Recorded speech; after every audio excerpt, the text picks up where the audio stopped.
Көптен күткен күн жетті. УЕФА Чемпиондар Лигасы кешке қайта оралады. Реал Мадрид, Бавария, Рома, Ливерпуль. Киевке бастар қатпар жолда бақтарын сынайды. Кәрі құрлықтың ең байрақты жүлдесіне бастарын тігеді. Сонымен финалға кім шығады?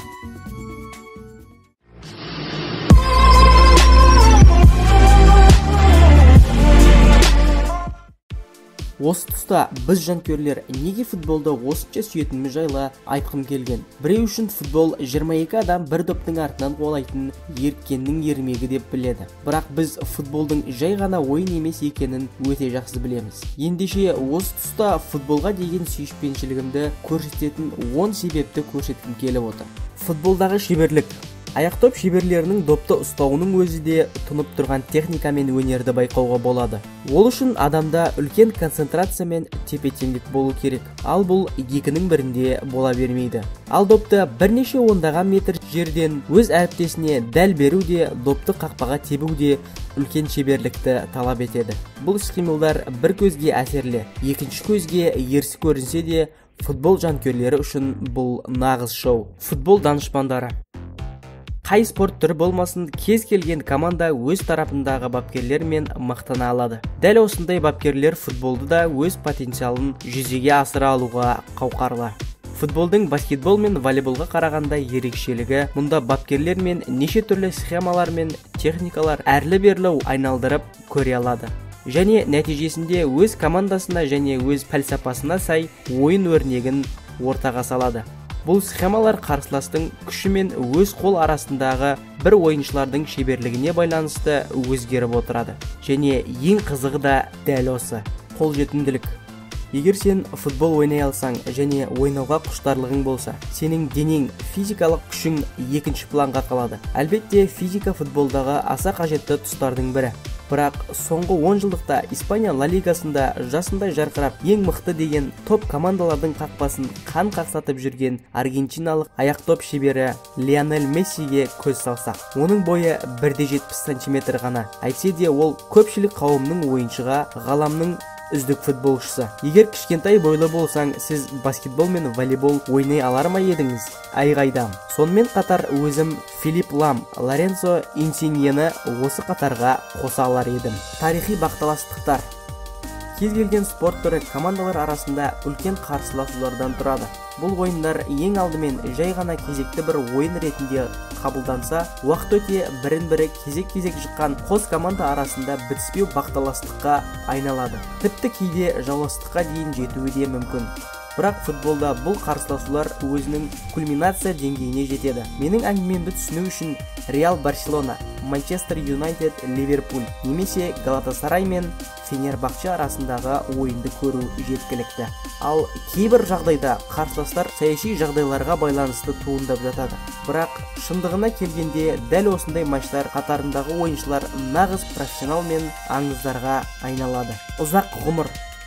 Соңғы деректер мен тарихи зерттеулерге сүйенсек, футбол ең алғашқы біздің заманымыздан бұрынғы 2 ғасырда Қытай өлкесінде пайда бола бастаған. Осыдан кейін ежелгі Грекия, ежелгі Рим мен Жапония ала допты қолағандар табыла бастаған.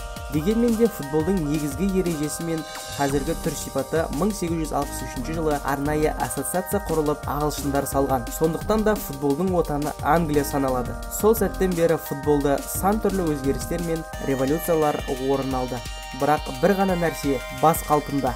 Бұл спорт түрі әлі күнге дейін ғаламшарымыздағы миллиондаған жанның жүрек түкпірінде орасан орын алады. Біздің каналға тіркеліп лайк басуды ұмытпаңыздар. Мына сұр қоңыраушаны бассаңыз, алдағы видеоларды жіберіп алмайсыздар. Кедей болсаң да ешкімнен кем емессің. Футбол ойнау үшін не қажет? Доп және дәл доптың артынан қолаған өзің секілді бірнеше бала. Ал қақпаны не тастан, не ағаштан құрастыруға мүмкіндік бар. Және бары осы ғана.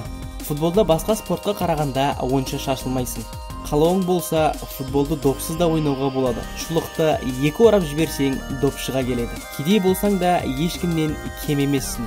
Футболдың тарихында біз көптеген кедей отбасынан шыққан ғажайып ойыншыларды білеміз. Бұл ойыншылар жайында жақында бөлек блог шығарамыз. Маусым аралық демалыс жоқ. Көптеген спорт түрлерінде командалар ұзақ уақыт жоқ болып кетеді. Оның себебі олар демалысқа жарағын сайлап, спортты бір шетке ысырып қояды. Ал футболда ондай жоқ.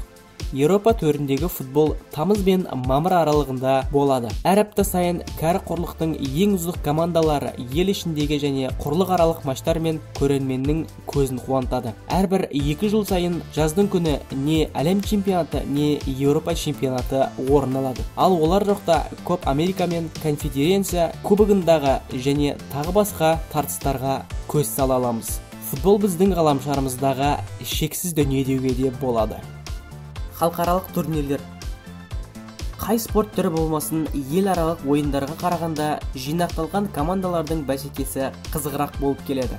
Тек футболда ғана мемлекеттер арасындағы ойын үлкен қызығушылықтардың ортасында болады. Жоғарыда айтып кеткен әлем чемпионаты мен Еуропа чемпионаты үлкен спорттық мерекеге айналады.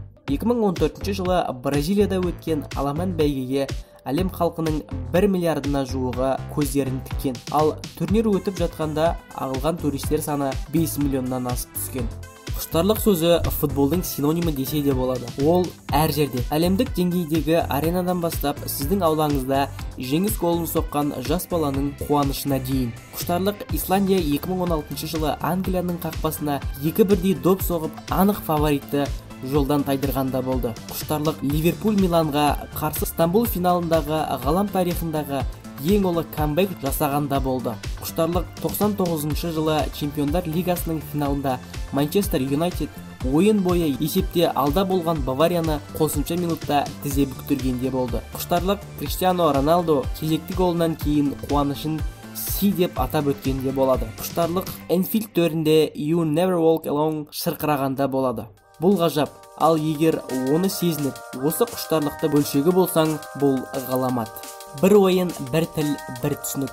Футболды кез келген адам түсіне алады. Кейбір ойындарды түсіну үшін бізге комментатор керек болса, мұнда жоқ. Комментатор испан болсын, ағылшын болсын, араб болсын мейлі. Бәрі ойынды көріп отырып-ақ түсінікті. Оны түсіну үшін ала доптан көз алмай, өз ісінің мамандары допты әрлі-берлі тербелте жасаған таңғажайып финттері сол доптың қарсылас қақпасына қақыратып өткендегі гол авторының қуанышы. Стадионның ана шетінен мына шетіне дейін жалғасқан керемет комбинация, соққылар, сейфтер, күлкілі жағдайлар.